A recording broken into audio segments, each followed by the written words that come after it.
My son's teacher neglected his needs, so I made her cry. The new school year starts tomorrow and we've just been notified that this teacher will not be returning. The email we received claims she has decided to move on to new opportunities.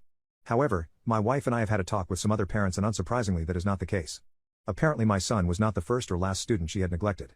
This teacher is notorious for never letting anyone leave her classroom for anything unless she can physically see something wrong with them. Even then there have been a few instances when she's told students having things like eczema flare-ups to wait until the end of class.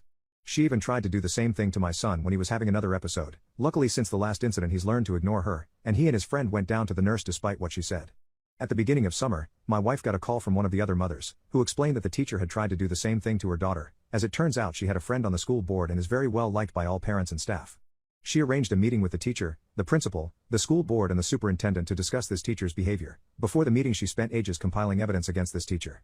She brought the medical forms of the students she denied access to the nurse. She somehow got all the reports of her behavior towards students. She got statements from students, parents and other members of staff. She even got a couple students who had more serious incidents to come to the meeting with their parents and recount what had happened. We couldn't be there since we were going on holiday.